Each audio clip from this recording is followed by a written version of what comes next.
nih.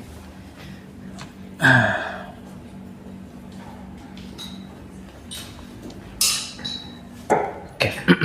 Recording in progress. A'udzubillahi minasyaitonirrajim. Bismillahirrahmanirrahim. Alhamdulillahirabbil alamin. Wassalatu wassalamu ala asyrafil anbiya'i wal mursalin wa ala alihi wa ashabihi ajmain. Amma ba'du. Rabbi shrah li sadri wa yassir li amri wahlul 'uqdatam min lisani yafqahu qawli. Rabbi zidna ilman nafi'an warzuqna fahman. Allahumma sholli ala sayyidina Muhammad wa ala ali sayyidina Muhammad. Bismillahirrahmanirrahim. Assalamualaikum warahmatullahi wabarakatuh. Alhamdulillah, mari kita bersyukur pada Allah Subhanahu wa taala. Pada hari ini kita bertemu lagi di kajian atau workshop ya. Kalau saya nyebutnya ini workshop, mini workshop karena lebih banyak praktek. Kalau kajian kan kajian Al-Qur'an, itu kajian baru tuh ya, kajian Al-Qur'an. Kalau workshop Al-Qur'an kayaknya jarang dengar ya. Ini jadi kajian Qur'an gitu tuh ya. Terus kajian fisika gitu. Nah kalau ini kita lebih kepada workshop. Apa artinya workshop? Ya kita belajar sesuatu yang spesifik, khusus, saat yang sama juga banyak prakteknya ya. Dan ini adalah pertemuan kedua kita semua dengan Mas Yuyun Wardana. Beliau ini udah 17 tahun mendalami EFT ya, dalam bahasa modernnya itu EFT. Emotional Freedom Technique gitu ya, atau simpelnya adalah teknik tapping ya kan, tek gitu. Itu di Instagram tuh sudah banyak tuh, aku kaya, aku sejahtera, aku gitu banyak tuh viral itu kan. Tapi kita nggak tahu yang yang dia praktekkan sudah kaya atau belum, kita nggak tahu ya, kadang-kadang gitu tuh gitu ya. Itu jadi banyak banget metode-metode yang bisa kita gunakan untuk healing, untuk manifestasi gitu ya.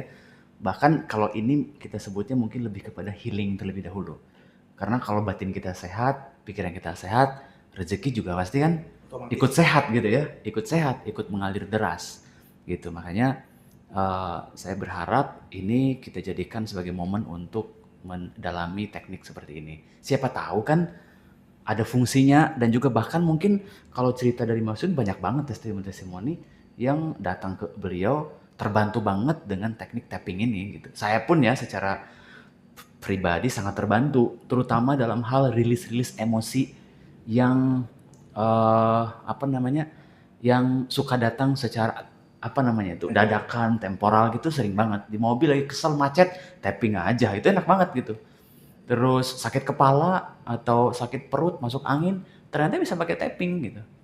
Ngirit obat yang biasa minum itu. Nah nanti kita akan dengerin ya. Jadi dialog aja, nggak usah terlalu gimana-gimana, langsung tanyain supaya kita bisa lebih interaktif dengan Mas Yuyun. Saya kira itu, kita serahin ke Mas Yuyun langsung. Tepuk tangan boleh buat Mas Yuyun ya. Nah kan Mas Yuyun, langsung aja. Terima kasih Mas Bi. Assalamualaikum warahmatullahi wabarakatuh. Selamat pagi. Senang sekali saya bisa datang ke Rumah Salam untuk yang kedua kalinya. Silakan. Selamat datang. Ya, silakan. Ya, ini kali kedua saya datang ke sini berbagi pengalaman, karena saya tidak bermaksud berbagi ilmu, ilmunya bukan milik saya soalnya Mas. Saya nyontek saja. Tapi saya punya banyak pengalaman dengan teknik ini. Dan mungkin yang saya akan sampaikan juga tidak jauh berbeda dengan yang kemarin saya sampaikan, mungkin persoalannya yang sedikit berbeda. Nah, memang tadi benar seperti apa yang disampaikan oleh Mas Abi ya, bahwa di sini kita tidak sedang mengkaji apapun, tapi kita sedang belajar sebuah teknik yang insya Allah akan sangat banyak berguna buat teman-teman semuanya. Karena apa? Karena teknik ini mampu mengatasi berbagai macam persoalan. Berbagai macam persoalan. Saya nggak berani mengatakan semua persoalan, ya. Karena memang dari yang saya rasakan, saya alami, maupun Mbak yang lagi ngaji Roso juga bisa lihat itu di komennya ya. Yang kadang saya sering menangis membaca itu Mbak. Jadi ternyata teknik yang sangat mudah ini membantu banyak orang, dan kita bisa menolong diri kita sendiri, ya. Karena sering kali kita mencari pertolongan keluar gitu ya, padahal sumbernya dalam diri kita sendiri sebenarnya. Ya, kita sibuk ini hilang gitu ya. Masalahnya di kita sendiri nggak diberesin. Healing jadi hilang. Hilang. Ini kalau orang Jawa bilang gitu ya, ada diduplikasi. Apa kata bahasa Indonesia itulah repetitif gitu kan. Healing, hilang itu ada sinisme di situ ya, bahwa kita jauh-jauh mencari solusi. Masalahnya kita nggak bereskan, gimana mau datang solusi? Gimana rezeki mau datang kalau setiap hari kita panik, stres, cemas dan lain sebagainya. Nah, teknik ini alhamdulillah dengan izin Allah ya, saya bisa belajar. Dan sebenarnya saya ini bukan seorang motivator, bukan seorang psikolog, psikiater, dokter, atau apapun namanya. Saya ini seorang produser PH. Saya memproduksi program TV, iklan, dan lain sebagainya. Tetapi pada tahun 2008 saya mengalami satu kondisi hampir setiap hari sakit kepala. Itu bertahun-tahun ya. Dulu sama istri saya dikenalin Neralgin. Ya, habis itu nggak mempan. Dan saya minum Paramex, ini bukan endorse ya. Itu 5 kali sehari. Ya, 10 dokter saya datangin. 3 dokter umum. Dan semuanya mengatakan, Bapak ini kebanyakan pikiran. Lanjut, dokter saraf. Lanjut, penyakit dalam. Lanjut, mata. Lanjut, THT. Lanjut dokter tulang, belum sampai dokter tulang segala mas. Kenapa? Karena di ronsen leher saya takutnya ada saraf kejepit, ternyata nggak ada. Ya wes akhirnya ke psikolog, nggak mempan juga psikiater. Obatnya tahu? Xanax, Diazepam, apalagi itu, yang ada dol gitu, saya nggak ngerti apa tuh, pokoknya apa dol gitu. Dan semua sekali debus ya 300, 500, 300, 500. Nah kemudian saya ketemu teknik ini secara tidak sengaja. Dan waktu ketemu itu saya posisi sakit kepala itu levelnya level 10. 0 sampai 10 itu ada di level 10. Dan hari itu saya sudah minum Paramex jam 4 sore, kelima kalinya, dan jam 5 sore muncul lagi. Nah ceritanya habis itu dapat bonus dari kantor, pegang uang cash. Janjian dong sama istri makan di Citos. Sepanjang makan itu kepala saya nempel di tembok. Sakit banget. Saya udah nggak bisa berdiri. Dan waktu itu saya belum bisa nyetir, jadi saya nyetir. Ya. Pulang di arah Cenere itu ada ruko menyembuhkan penyakit ini. Wah saya masuk ke situ. Nah ketika masuk ke situ merasa kecolongan. Tempat healing, mending kayak gini bagus mas ya. Ini ruko ada sofa, pada ngerokok. Boy, ternyata mereka itu kelompok ini apa semacam MLM apa Superman gitulah. Salah masuk nih saya mikir gitu ya. Dan akhirnya diterapi dengan salah satu di antara mereka. Dan satu hal teman-teman boleh dicatat dan hati maksudnya ya. Saya tidak percaya dengan teknik mereka. Saya anggap ini orang modus cari duit aja. Apa-apaan healing kok kayak gini gitu ya. Dan waktu saya diketuk-ketuk itu ya, kalau teman-teman sempat lihat gitu ya, kan tadi ketuk-ketuk titik-titik ini ya. Pada saat diketuk mulut saya ini, ketuk-ketuk dalam hati, wah suwi, ngopo toh ini, kok cangkem bareng diketuk itu bahasa Jawa ya. Dalam hati saya ngomong, orang kurang ajar banget nih, mulut orang diketuk-ketuk seenaknya gitu. Apa memang sengaja mancing saya emosi ya? Wow, berkecamuk pikiran saya itu. Nggak mungkin sembuh. Kehilangan duit saya ketewuin. Kehilangan uang 50.000 nih saya bilang. 50.000 ya? Bayangan saya, karena gini, kebetulan. Yang ada dompet cuma uang 100 sama 50. Jadi kasih 50? Terpaksa. Kalau ada 10 saya kasih 10. Rencananya. Anehnya, ajaibnya, begitu selesai terapi mata disuruh melek, level sakit kepala saya tadi, seketika 0. Tahu kan rasanya 0? Nggak kerasa kayak sekarang nih? Ada sakit kepala nggak sekarang? Nggak ada. Ada sakit tegang apa? Nggak. Coba ingat-ingat.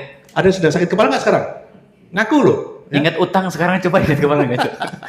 Itu benar-benar 0. Dan saya belum pernah mengalami satu treatment apapun yang hasilnya instan. Paramex itu butuh waktu 15 menit.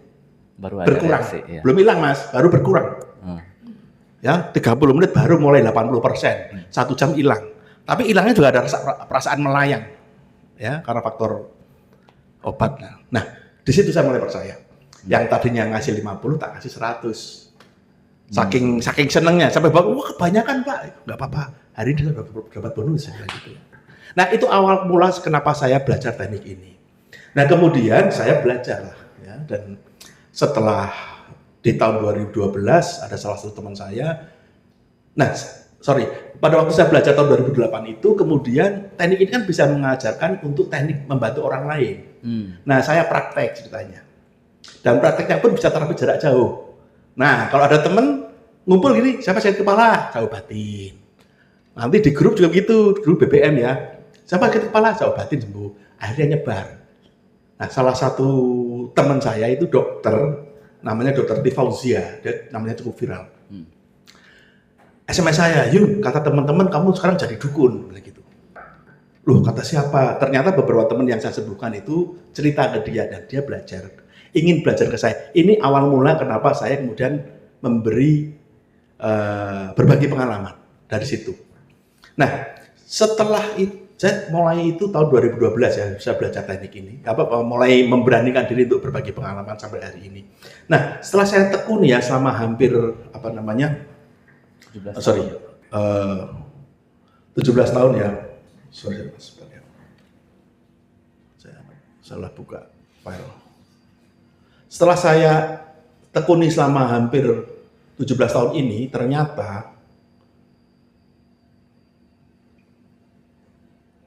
ada 3 komponen dalam diri kita ya yang tidak bisa dipisahkan, ya, yaitu apa namanya? Nah, ada 3 komponen dalam diri kita yang tidak bisa dipisah-pisahkan, yaitu apa? Tubuh, pikiran, dan jiwa. 3 hal ini akan selalu terkait. Ya, yang satu terganggu, yang lain akan terganggu. Ya. Tidak mungkin tidak. Ya, tidak. Kita nggak bisa mendina itu. Hanya mungkin tidak dirasakan, iya. Tapi bahwa hal ini saling terkait, iya. Jadi kalau Anda punya pikiran, tubuh Anda akan merespon. Kalau Anda punya perasaan negatif, tubuh Anda akan merespon. Nah, celakanya kita selama ini menganggap penyakit itu sebagai musuh, sebagai lawan, yang harus dilawan, dibunuh, diperangi, ditumpas, hilang, habis. Padahal Anda harus berterima kasih pada penyakit itu. Kenapa? Itu warning system. Ya, itu sebuah warning. Mari silakan. Ya, kita tunggu ya, biar ini. Ya. Jadi Anda harus berterima kasih ketika Anda mengalami satu keluhan. Ya kayak saya dulu contohnya. Ya. Kalau saya nggak kenal migrain, kita nggak akan ketemu di sini. Ya. Saya nggak akan bisa berbagi pengalaman ini kepada Anda. Nah, ketika kita mengalami sakit kepala, sakit lambung, sakit apapun itu, ya sebenarnya tubuh Anda sedang memberitahu kita alarm. Ya, ada isyarat dari tubuh kita bahwa ada masalah dengan entah pikiran atau hati kita, emosi kita. Artinya begini, kecuali Anda, begini, contoh gampang sakit kepala deh. Ada yang mengganggu pikiran Anda atau emosi Anda. Ya, kalau kecuali, tensi tinggi, wajar sakit kepala. Kolesterol tinggi, wajar sakit kepala. Tapi kenapa Anda tensi tinggi? Kenapa Anda kolesterol tinggi? Faktor emosi. Gitu loh. Kan kebanyakan makan daging, Mas. Ya mungkin, gitu ya. Mungkin, tapi saya punya pendapat yang mengatakan bahwa 85% lebih penyakit datang dari pikiran emosi negatif. Itu risetnya CDC, Center for Disease Control-nya dari USA. Ini saya ngambil dari statementnya yang meninggal siapa tuh? Yang di Bandung tuh siapa, Mas?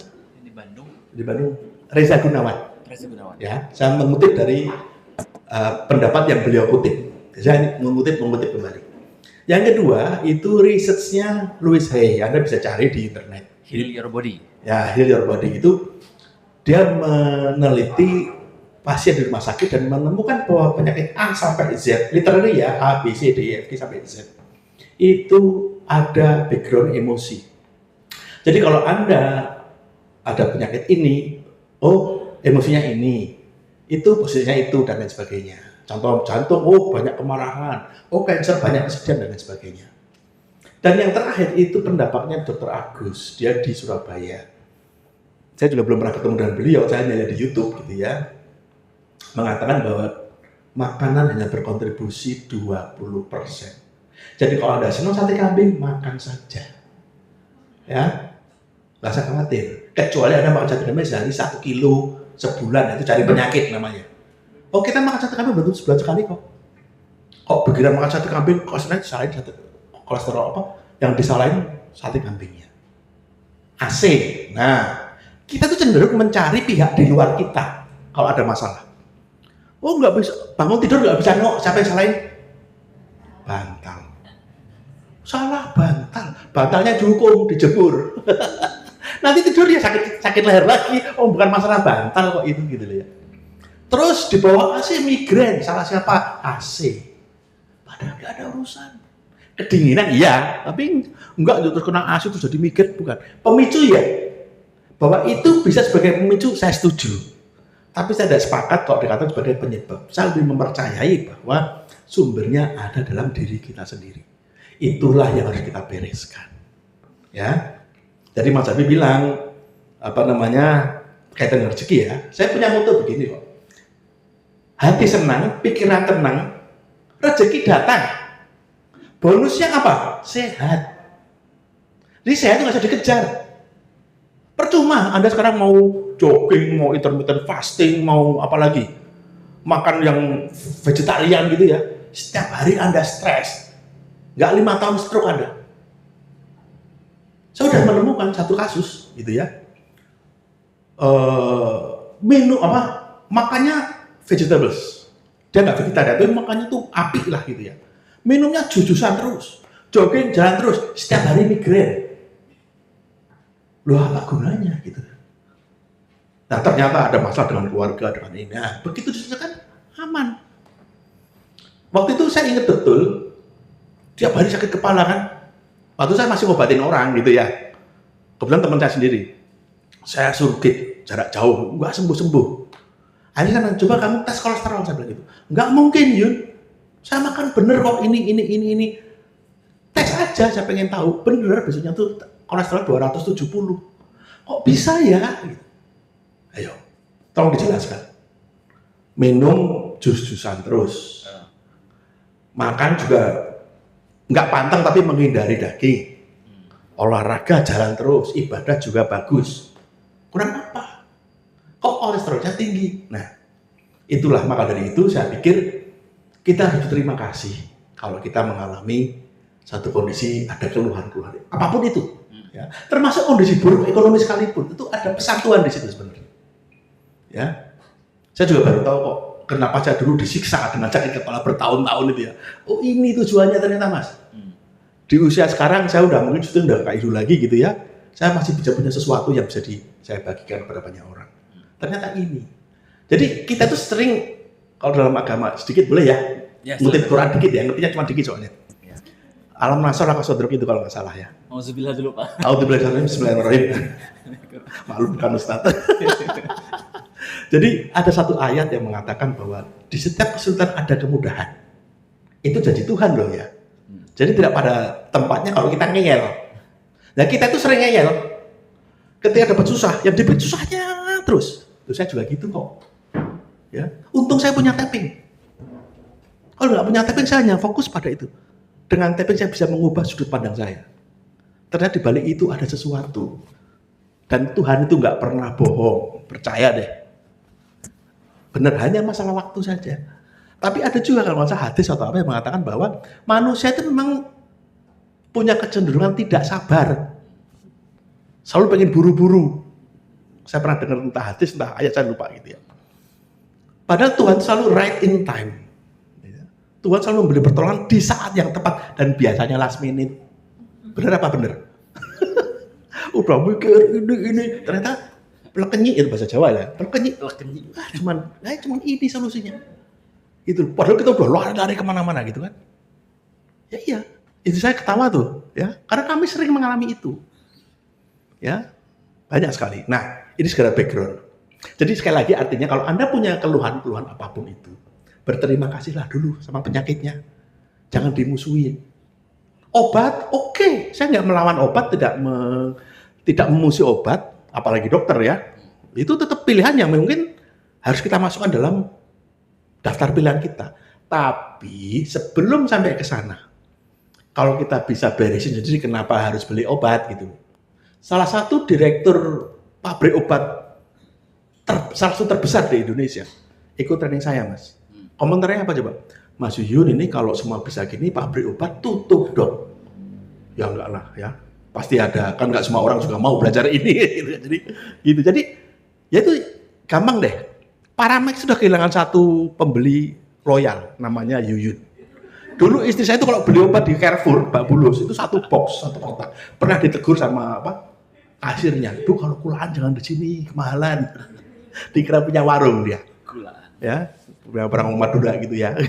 Nah, itu nih, kita harus berterima kasih. Kenapa? Karena itu berarti kita dikasih tahu. Ada satu contoh kasus ya, salah seorang murid saya itu orang Semarang. Tadinya sehat. Ya, sehat. Ikut training, habis training malah jadi sering pinggang, punggungnya sering sakit katanya. Saya sempat panik juga saya kok gara-gara tapping kok jadi malah begitu gitu ya. Iya, sakit. Akhirnya ke dokter dia. Ternyata tahu nggak? Terdeteksi ada kanker payudara. Saya ingat betul waktu dia ngomong itu, saya bisa ngomong, "Mbak, harusnya Anda berterima kasih karena selama ini tubuh Anda itu diem, nggak ngasih tahu kalau ada masalah dengan kita." Nah, tubuh kita itu ngasih tahu dengan nyeri itu gitu. Kan kita nggak bisa jawab. Akhirnya ke dokter, ketahuan lah ternyata baru. Sehingga dia jadi, oh ternyata ada kanker. Gitu loh. Jadi sekali lagi, sakit bukan untuk dimusuhin, tapi harus diterima kasihin. Bersyukurlah Anda sakit. Ya, tapi kalau saya ngomong kayak gini nggak digini, dikatakan orang gila saya. Oh sakit kok bersyukur. Ya, gitu. Ada satu contoh kasus lagi. Kebetulan kakak beradik, kakaknya udah ikut training duluan, adiknya belakangan. Adiknya tuh frozen shoulder, Mas. Ya. Saya anggap frozen shoulder itu keluhan yang gampang ditangani, ternyata di kasus itu enggak hilang-hilang. Akhirnya hilang, saya lost kontak. Setahun kemudian kakaknya ngasih tahu saya, ternyata adiknya kanker paru-paru atau apa gitu. Itu akibat dari itu ternyata. Terus kakaknya ngomong ke saya, "Wis gini aja Yun, tolong bilangin dia suruh bersyukur." Ya nggak bisa Mbak, saya bilang gitu. Orang mau terancam, istilahnya ya terancam penyakit kanker kok suruh bersyukur, nggak bisa.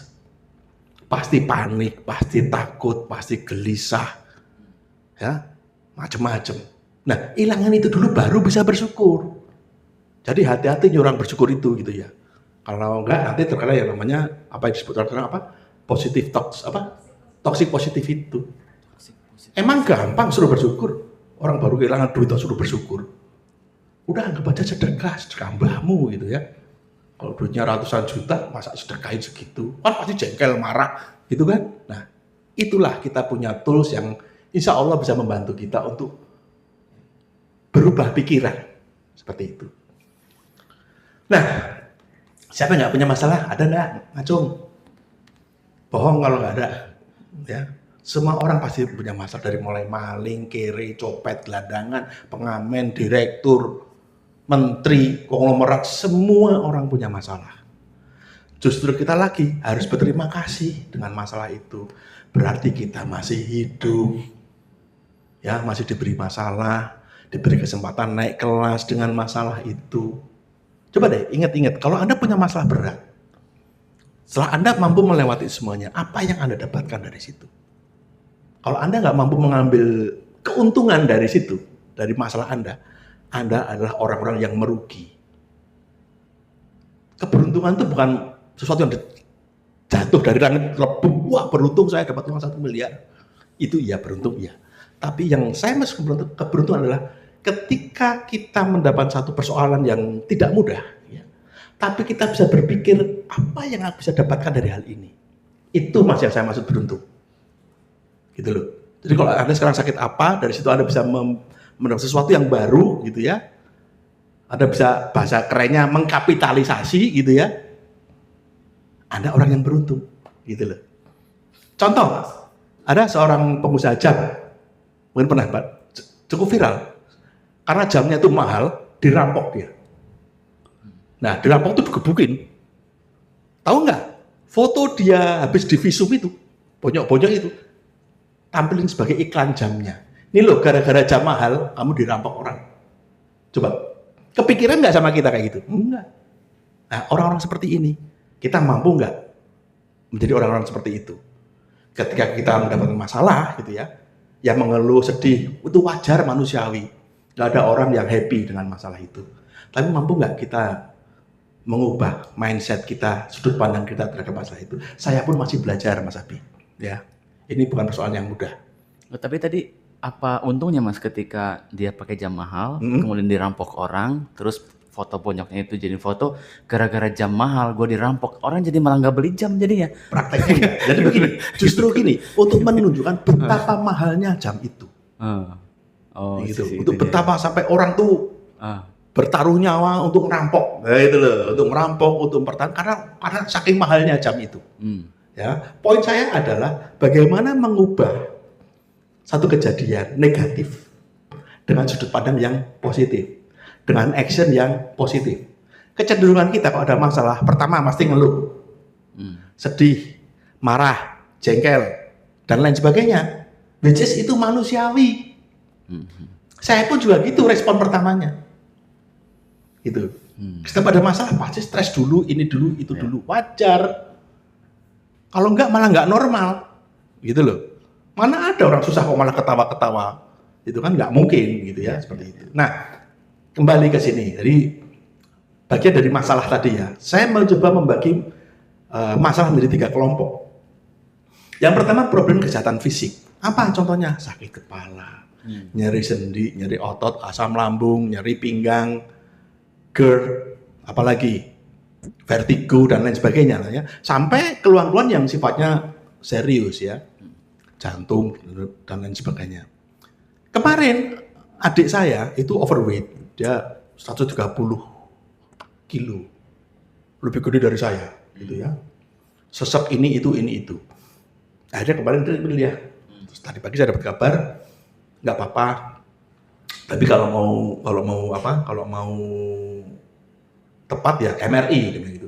Ini mengingatkan saya kepada kejadian sekitar tahun 2013-14. Jadi saya waktu itu dada sesek Mas. Dada sesek, dada kiri juga nyeri, keringat dingin. Wah, apalagi kalau bukan jantung kan. Dan saya waktu itu jujur sedang off sama tapping. Sedang malas tapping dan saya malah waktu itu sedang skeptis sama tapping ini. Jadi ada satu masa saya itu skeptis sama tapping. Nah, saya ke dokter. Kemudian disuruh ke dokter jantung. Di EKG, wah nggak beranturan ini Mas, ini gitu kan. Besok treadmill ya. Sebelum treadmill,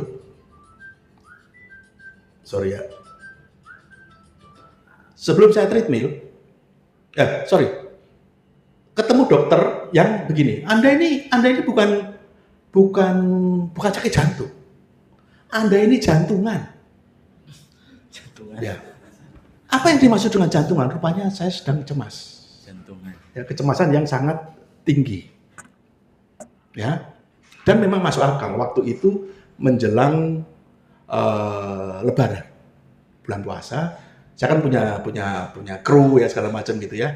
Dan kebetulan kalau nggak salah itu hari Lebarannya mepet sama gajian. Saya itu juga waktu itu masih baru jadi pengusaha gitu ya. Bukan pengusaha yang punya siap cash flow, bukan gitu ya. Pasti panik dong. Gak mana tagihan belum ada yang cair. Ya. Ada beberapa pekerjaan yang belum cair, segala macam. Nah kemudian, disitulah rupanya dokter itu membaca. Bapak ini cemas aja. Sekarang treadmill yuk, dia bilang gitu. Begitu treadmill ya nggak apa-apa. Gitu. Terus selesai treadmill dibilangin lagi sama perawatnya, Pak kalau mau ini MRI aja. Ya udah MRI kan 4 jutaan ya. Besok punya telepon dokternya tadi. Dok, saya mau MRI. Oh bagus, MRI itu bagus. Kalau Anda kebanyakan duit berangkat aja MRI. Anda itu nggak apa-apa Mas. Anda tuh nggak apa-apa, nanti Anda udah ngeluarin duit ini itu nggak ada gunanya. Kecuali Anda kemarin treadmill semaput, nah Anda baru tuh sakit jantung. Ya. Nah, jadi rupanya kecenderungan tadi saya sesek dada segala macam dari lambung, asam lambung yang naik, GERD mungkin ya, menekan ini itu. Sumbernya apa coba? Cemas keuangan. Jadi sekali lagi, kalau Anda sakit, coba Anda lagi mikirin apa? Gitu loh. Ya, seperti itu. Nah, yang kedua problem kesehatan mental atau psikis. Ada orang stres, overthinking, cemas, gelisah, panik, fobia, trauma, inner child, dan segala macam. Ya. Sekarang banyak yang minta training ke saya private itu masalahnya masalah itu. Rata-rata ya. Kemarin ada 2 minggu yang lalu masa kecil mengalami sexual abuse. Akibatnya dia menjadi homoseksual dan dia tahu itu karena itu. Dia pengen mencoba untuk mengubah itu. Ya sedang saya pantau sekarang. Dari yang ringan sampai yang serius. Saya nggak mengatakan berat, saya mengatakan serius. Karena ada salah satu bukan murid saya, tapi dia membeli buku saya. Dia punya gejala schizophrenia. Ya. Nah, dia nggak kenal saya, dia nggak tahu saya, hanya ke Gramedia ceritanya. Dan lihat buku saya beli dan sudah praktekin untuk keluhannya dia. Keluhan halusinasi suaranya berkurang 90%. Akhirnya nyari nomor saya, gitu ya, dan nomor saya. Ketemu, kita tektokan, bahkan dia berani tidak minum obat. Yang mana saya cegah, jangan Mbak. Nanti saya nggak mau disalahin loh. Enggak Pak, saya udah konsultasi sama psikiater saya kok. Ya terserah. Di luar kompetensi saya untuk ngomongin gitu. Tapi artinya apa? Dari yang tadi Mas Abi bilang kesel karena macet aja bisa di-tapping. Sampai yang serius tadi itu. Jadi kalau mau semua keluhan bisa kita tapping. Hasilnya tentu bervariasi. Nah yang ketiga problem kehidupan yang lain. Apa contohnya? Banyak utang. Nggak punya pekerjaan, punya uang habis terus, bermasalah dengan keluarga, dengan pasangan, dengan orang tua, dengan anak, dengan teman, dengan ya apapun lah, dibully, atau Anda ditipu melulu, gagal melulu, sial melulu, siapa yang ngalami? Ya, baru keluar rumah mobilnya serempet bajai, gitu kan, sampai di kantor, handphonenya jatuh, ya. Begitu selesai dipanggil bosnya dimaki-maki, ya itu sehari komplit banget itu. Ada yang kayak gitu, ya sial melulu. Setiap kali urusan sama orang berantem, nah itu ada aja kayak gitu. Nah pertanyaannya kenapa kita ngalami itu semuanya? Dari sudut pandang saya, ya apa yang kita alami itu merupakan panen dari tanaman yang tidak kita inginkan, yang ada di bawah sadar kita. Yaitu saya menyebutnya sampah-sampah emosi. Kalau teman-teman yang di Katolik mengatakan luka batin, ya. Tapi kalau saya menyebutnya sampah emosi. Nah, sampah emosi itu apa? Ya karena saya bukan psikolog, bukan ahli jiwa, saya mencoba membuat definisi saya. Ya, sampah emosi itu adalah emosi-emosi negatif yang muncul atau yang kita alami di masa lalu. Sampai sekarang, ya. Jadi salah dong punya emosi negatif? Enggak. Emosi negatif itu sunatullah. Tidak bisa kita hilangkan dengan cara apapun, nggak bisa. Nggak bisa kita cegah. Yang bisa kita tekan iya, tapi nggak bisa kita cegah untuk muncul. Karena apa? Itu respon otak kita terhadap masalah. Ya, kalau nggak salah nih, yang saya baca di otak kita itu ada namanya otak reptil, ya. Yang dia akan menganalisa dan segala macam untuk memutuskan respon fight or flight. Jadi kalau Anda punya masalah, Anda punya respon melawan atau lari, itu insting purbawi. Makanya disebut otak reptil, ya. Nah, disitulah fungsinya emosi. Kalau Anda sekarang bekerja sebagai seorang karyawan di sebuah perusahaan, terus hari ini Anda ikut training, tapi besok ada tugas. Terus Anda sekarang cuek, terus Anda nggak punya emosi stres, cemas, Anda pasti besok dipecat sama bosnya. Karena kerjaannya nggak selesai. Ya, pasti begitu besok dan nggak mungkin boro-boro ikut training ini ya, mandi aja nggak sempet. Wah, ntar lagi bikin proposal, harus besok ditunggu orang itu. Karena Anda cemas. Nah, kecemasan itu bisa membantu Anda melakukan action, fight, melakukan sesuatu. Ya, atau Anda malah mutung kalau udah bilang, males ah, tinggal apa? Gitu, tinggal pergi. Nah, Itu gunanya otak reptil kita. Jadi ada fungsinya teman-teman. Kalau Anda stres, cemas, gelisah, panik, itu ada fungsinya, ada gunanya. Tapi kalau hidup Anda dikuasai oleh itu, ya celaka. Dan celakanya, udah celakanya pula ya. Jadi seringkali kita itu merasa emosi negatif yang sudah muncul, sudah selesai masalahnya, itu Anda anggap selesai. Misalkan, ada di antara Anda kelas umur 10 tahun misalnya gitu ya. Anda di sekolah disuruh berdiri di depan kelas, dihukum, disetrap, diolok-olok, dicemooh, ya. Bahkan mungkin dimaki-maki sama guru atau sama teman-teman di depan kelas. Coba kalau Anda seusia itu digituin, emosi apa yang muncul kira-kira? Malu, jengkel, sakit hati, sedih, marah, trauma, dendam. Bayangkan, dalam satu peristiwa saja ada 7 emosi yang muncul. Anda mungkin nggak akan mengidentifikasinya, ya. Tapi itu muncul begitu saja. Kita nggak bisa mengecek satu persatu. Tapi yang Anda rasakan di dada itu nggak enak aja pokoknya. Itu emosi sudah keluar semua itu. Tong. Nah, itu 10 tahun yang lalu, usia 10 tahun. Kalau Anda sekarang usia 40 tahun atau 50 tadi udah 40 tahun yang lalu kan? Terus Anda berpikir berarti emosi sudah hilang. Kata siapa? Saya berani membuktikan kok, ya. Kalau itu dihipnosis masih keluar itu. Dan terbukti, jadi ketika banyak dari peserta training saya itu menggali emosi ini, semuanya masih eksis. Ya, itulah yang disebut dengan sampah emosi. Jadi Anda jangan GR. Kalau merasa masalah Anda selesai puluhan tahun yang lalu, berarti sudah selesai. Kata siapa? Karena manifestasinya macam-macam, ya nanti saya tunjukin, ya seperti itu. Jadi dari yang saya baca-baca gitu ya, konon katanya alam sadar kita tuh hanya belasan persen, sementara bawah sadarnya mencapai 80-an%. Benar nggak? Saya nggak ngerti.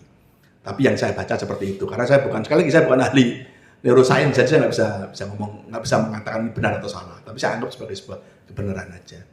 Dan semua sampah-sampah emosi itu ada di bawah sadar. Yang di 88% itu. Jadi hidup kita, Anda, saya, semua orang yang mengendalikan siapa? Bawah sadar. Anda boleh merasa menyadari ini, itu, ya. Kognitif Anda, alam sadar mengatakan seperti itu. Tapi kalau bawah sadar Anda nggak setuju, nggak jalan itu. Itulah kenapa law attraction nggak bekerja. Itulah kenapa kadang-kadang self hypnosis nggak bekerja. Ya, itu kenapa nasihat juga nggak ada gunanya. Ya karena nasihat diterima oleh alam sadar, akalnya saja. Bawah sadarnya menolak. Kenapa menolak? Ya karena banyak faktor. Terutama emosi-emosional itu yang menghalangi. Atau beberapa kalangan menyebutnya sebagai mental block. Ya, bisa disebut itu. Kalau saya menyebutnya karena terhalang oleh sampah-sampah emosi kita sendiri. Hati-hati. Ini situasi yang sering kita alami. Jadi gambarannya begini, alam sadar kita itu seperti bebek yang berenang di sungai. Ya. Bebek yang berenang di sungai itu bagaimana? Di atas airnya itu tenang. Di bawah airnya berkecipak-cipak, nggak karu-karuan.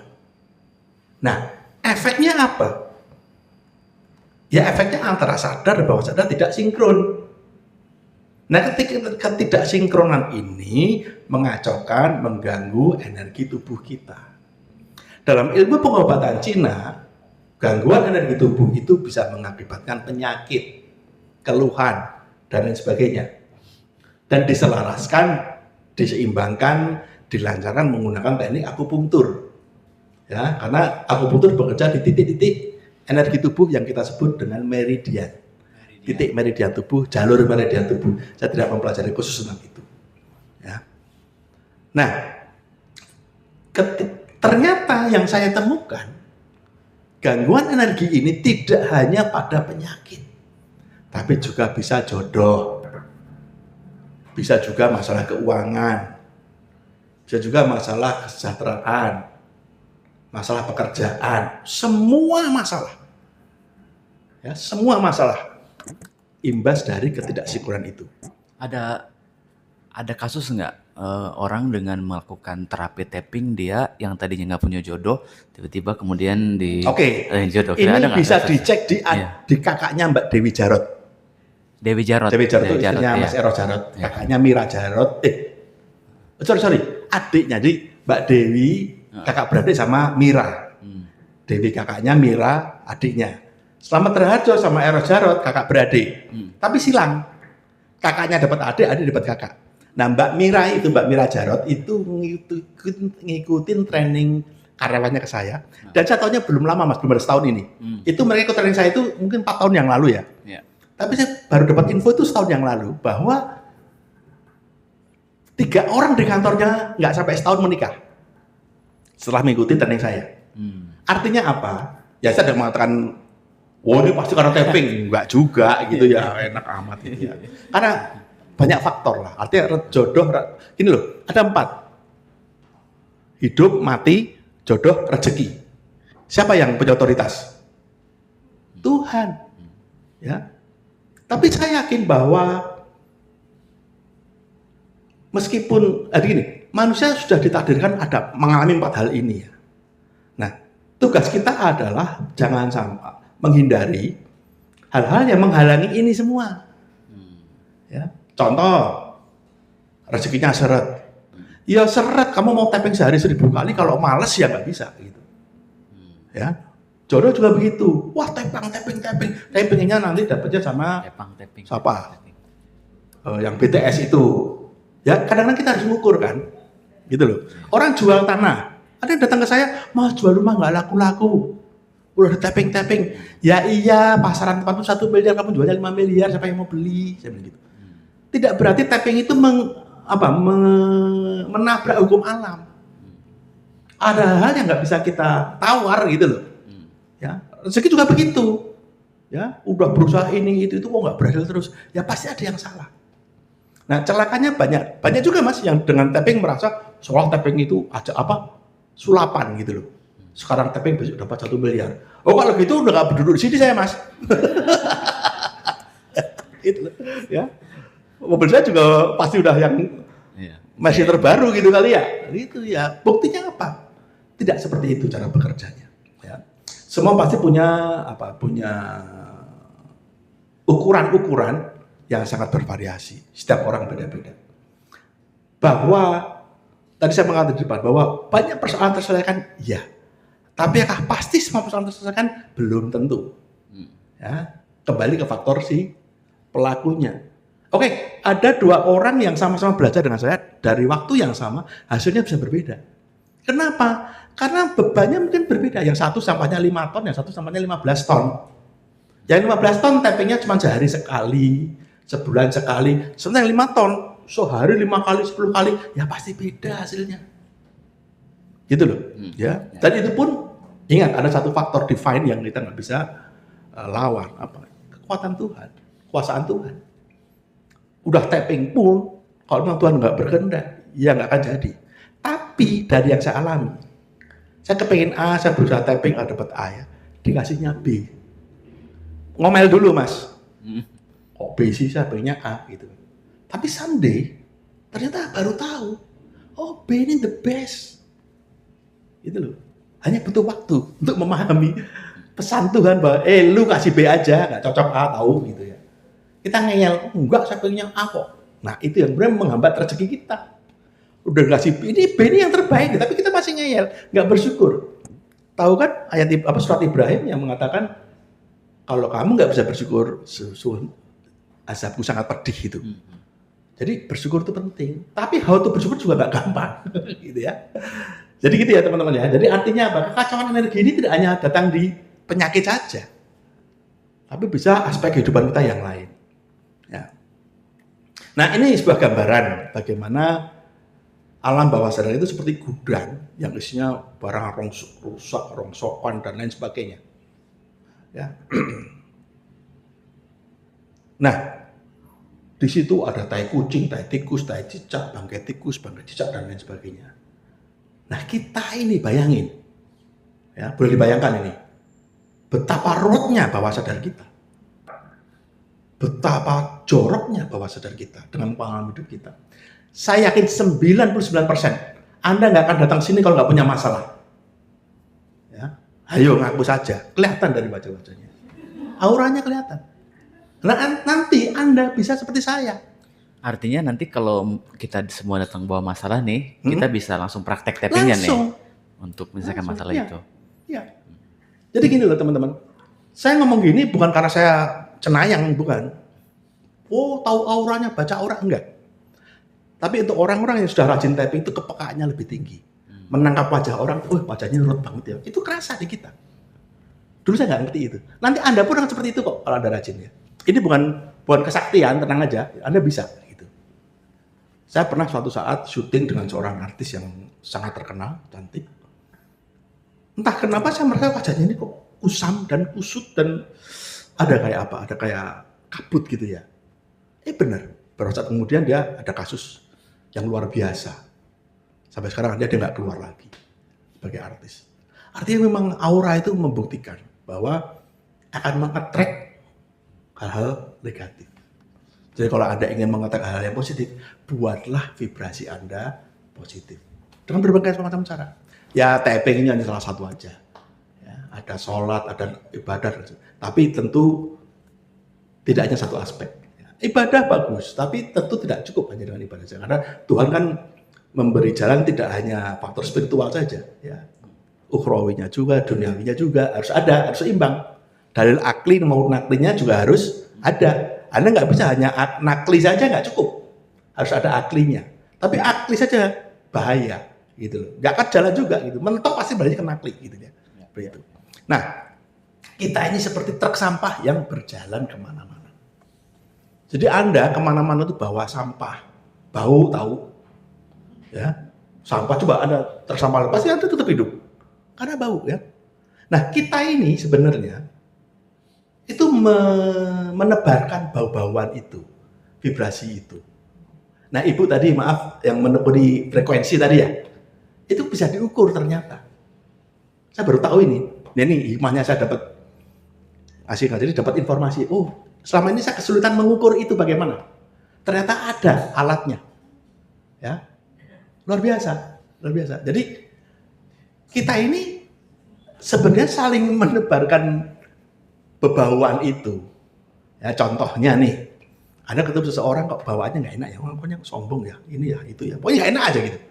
Padahal nggak juga padahal gitu ya. Terus Anda ada teman yang sedang bermasalah atau adik atau anak atau pasangan gitu ya. Maksud hati menasihati dengan niat baik, bahasa yang baik, cara yang baik. Tapi yang dinasihati malah marah musuhin kita. Benar apa enggak? Pernah nggak ngalamin itu? Nah ternyata menurut Cesar Milan, seorang pawang anjing, ya, dia mengatakan vibrasi itu bisa dirasakan oleh hewan. Jadi kalau Cesar Milan itu pawang anjing, imigran dari Meksiko ke Amerika, dia punya dulu di National Geographic, judulnya The Dog Whisperer. Ya. Dia mengatakan, anjing yang bermasalah itu sebenarnya merespon energi tuannya. Ya, jadi kalau energi Anda lemah ya, anjing akan dominan, karena dia punya insting hewan itu kan mengatakan lead or to be lead. Ya. Dan sebuah kawanan itu hanya ada satu pemimpin. Ya, the pack ya, apa kawanan itu. Kalau Anda lemah, sebagaimana Anda diterkam sama yang lain. Nah itu sama. Ya, jadi sebenarnya anjing, itu bukan kesalahan ya. Kelebihannya hewan punya insting. Kita nggak dipakai insting itu. Kita cenderung merasionalisasinya semuanya. Mentang-mentang kita punya akal ya. Wah begini begitu dianalisa, ini. Padahal insting Anda sudah mengatakan jangan. Sering kok kita tuh ngalami gitu. Wah tahu gitu kemarin gini ya gitu. Saya sama istri sering tuh mau pergi nih, ada pulpen di meja. Bawa nggak ya? Nggak usah lah, buat apa pulpen? Nah, bener di jalan harus tanda tangan kwitansi, harus beli pulpen. Nah itu sering terjadi. Nah sekarang yang seneng tadi gitu, kok pengen sate ya? Lagi pergi pengen sate, ternyata saya lagi bayangin sate. Nah, alhamdulillah dapat sate. Nah artinya itu bisa dilatih, nah, seperti itu. Nah, kembali ke truk sampah tadi, ya. Hidup kita itu artinya apa? Bisa berpengaruh terhadap orang lain dan pengaruhnya kembali ke kita lagi. Karena vibrasi kita melemparkan energi negatif ke orang lain, membuat kembali kita dalam bentuk yang berbeda. Akhirnya apa? Pingpong. Nah, suami istri ya? Betul. Nah, kalau suami istri mau menjalankan tapping, saya jamin punya adik baru nanti. Yang di belakang juga suami istri. Oh, belum punya. Nah. Oh iya, yang suami istri. Kalau suami istri vibrasinya sama-sama positif, lebih bahagia. Bahagia. Saya jamin. Tanya istri saya, kelihatan wajahnya bahagia apa enggak? Bohong lah kalau suami istri itu happy terus, nggak mungkin. Yang ada adalah kompromi, ya. Yang satu turun, yang satu naik. Tapi ego kadang-kadang sering membuat kita nggak mau. Itulah yang kemudian menjadi neraka dalam rumah tangga. Ya, karena apa? Karena masing-masing bertahan dengan ininya masing-masing gitu loh. Dan sampahnya juga beda-beda, gitu ya. Yang satu 5 ton, yang satu 10 ton, wah ada berantem terus adanya gitu kan. Itu. Tapi dengan tapping kita membantu kita untuk bernegosiasi dengan ego kita. Akibatnya apa? Ya kita menjadi lebih nyaman dengan kekurangan pasangan kita. Ya kalau tadi yang single bacok gitu ya, apa tuh, wah salah naruh anduk ya Bu ya. Salah naruh anduk, nanti, alah emang suami memang gitu. Nah udah begitu. Suami juga begitu. Begitu kasihan istriku. Nah sama-sama akhirnya gitu ya seperti itu. Nah yang berikutnya ini saya mencoba membuat gambaran bahwa hidup kita itu seperti gelas, di mana akan selalu terisi terus sampai kapanpun kita nanti dipanggil. Nah biasanya yang ikut training saya memang di atas 30. Ada yang di bawah 30 sekarang? Jarang. Ya, jarang. Artinya kalau ada yang di bawah 30 tahun ikut training ini kesadarannya lebih, saya jamin hidupnya akan lebih baik kalau dijalankan. Ya. Di bawah 30 gimana, Mas? Gini loh. Biasanya usia di bawah 30 itu belum serius hidupnya. Masih belum jadi lah ininya ya. Masih nganggap itu nanti gini, gampang itulah, ini itu. 30 tahun ke atas tuh baru kerasa tuh. Ya, wah ternyata hidup itu nggak bisa main-main nih, gitu loh. Di 30 tuh orang masih PD-nya masih tinggi, ya, masih merasa menguasai dunia. Anak saya juga begitu. Gitu. Nah 30 tuh mulai kewalahan tuh. 40 apalagi. 50 lebih-lebih lagi, gitu kan. Sandung dikit aja udah sakitnya minta ampun kalau 50-an itu ya.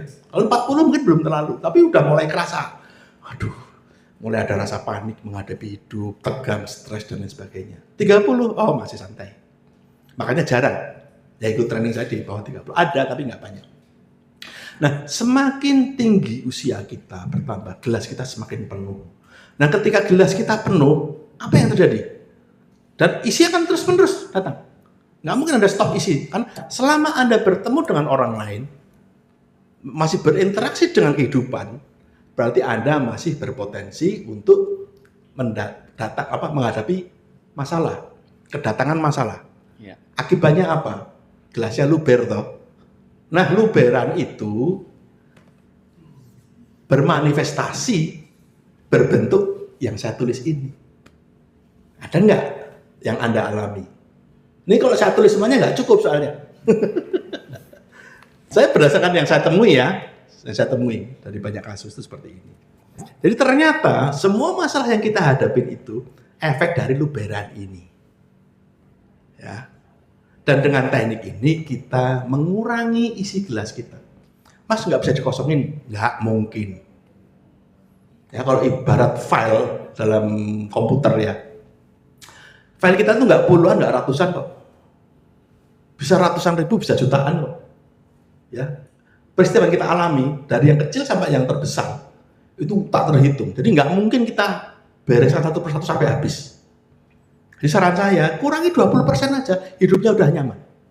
Tadi, hati tenang, hati senang, pikiran tenang, rezeki datang, bonusnya sehat, itu tercapai. Hanya dengan mengurangi 20% saja. Ukurannya bagaimana? Nggak ngerti. Saya belum metodenya. Tapi semakin banyak Anda membersihkan sampah-sampah Anda, potensi hidup lebih bahagia jauh lebih besar daripada orang yang tidak kenal teknik-teknik seperti ini. Saya nggak mengatakan teknik satu-satunya teknik ya. Kalau ada teknik yang sama ya silakan saja. Tapi intinya itu.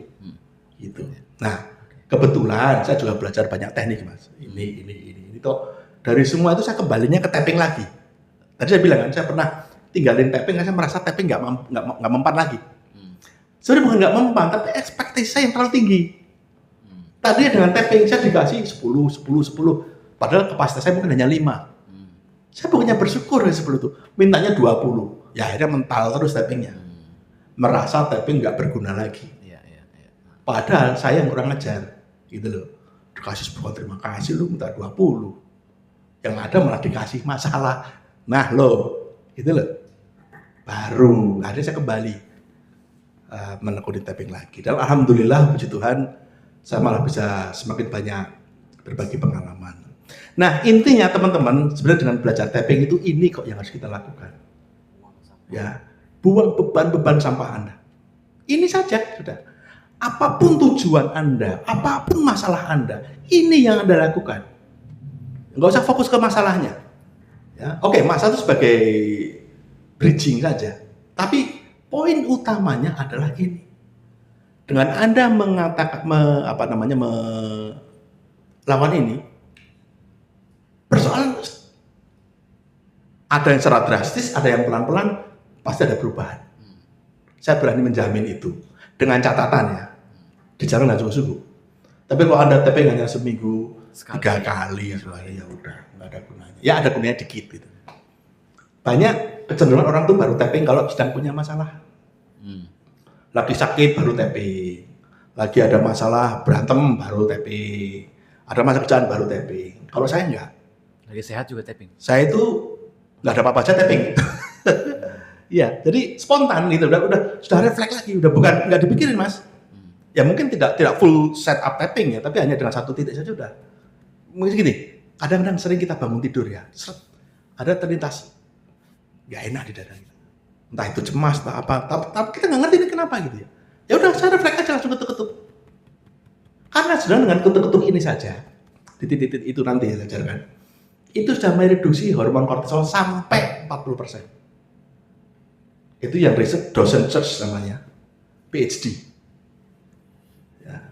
Jadi aspek medisnya pun sudah diteliti. Bahkan ada salah seorang peserta training online saya itu psikolog atau psikiater saya lupa ya. Dia mengatakan bahwa teknik EFT ini sudah masuk ke kongres. Saya ngerti macam apa itu kongres ID atau kongres psikolog psikiater, saya kurang tahu. Tapi dia mengatakan seperti itu. Jadi sudah ada yang menyampaikan makalah ini di level ID, itu seperti itu. Dan kalau kita cari di Amerika sana banyak penelitian tentang ini. Ya, sedangkan tradisi meneliti kan sangat tinggi ya. Kalau di sini tradisi kan ngoplos, Pertamina dioplos gitu ya. Ya begitu. Jadi teman-teman, apapun masalah yang sedang Anda hadapi sekarang, apapun masalah yang sedang Anda rasakan sekarang, fokusnya pada membersihkan sampah-sampah emosinya. Bagaimana caranya? Nanti saya ajarkan. Oke, sebelum saya lanjutkan ke tekniknya sendiri, mungkin ada yang mau ditanyakan. Silakan, ada Silakan, yang ada yang mau disampaikan. Ada nggak?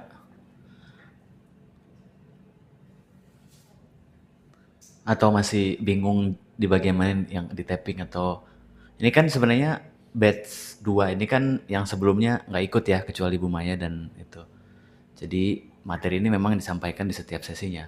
Tapi karena dikasih begini, waktu itu saya sebelum bulan puasa nih, seminggu lalu itu pulang kampung Bu, nyekar gitu kan, ziarah ke makam orang tua. Ibu sama Deli ikut. Nah pada saat habis duduk tuh kan, kalau itu kan kalau kita ziarah kan duduk nongkrong gitu kan, gak mungkin sambil rebahan lah ya kan, nongkrong gitu kan pegel, kaki pegel. Terus ada adik yang sampai begitu bangun dari duduk itu gelap gitu, apa namanya ya, darah apa sih namanya itu, ya Anda kan pusing gitu. Terus udah diam di situ sebentar. Terus saya ini mas lakukan yang kemarin diajarin itu, mulai dari tangan apa gitu kan. Setelah sampai selesai satu setup gitu, ikutin aja saya, walaupun saya pusing habis duduk, habis ziarah, tapi saya ikhlas tanpa saya menerimanya gitu kan. Itu kan ada, nanti kan ada mantra yang diberikan ya, ada mantra saktinya ini kan gitu. Terus satu setup gitu, tiba-tiba oke, gimana, masih sakit kepala nggak? Enggak, hilang. Sakit kepalanya hilang langsung saat itu. Jadi, wah, satu kali ikut udah bisa jadi terapis langsung praktek. Gitu. Langsung itu hilang gitu. Percaya nggak percaya, tapi dia merasa bener nih, jangan bohong ya gitu. Hilang nih. Saya mau testimoni soalnya setelah ini nih. Gitu. Itu hilang. Semudah itu. Cepat banget. Gitu. Semudah itu. Ya. Ada mau ditanya? Ya. Ya, silakan. Sebentar.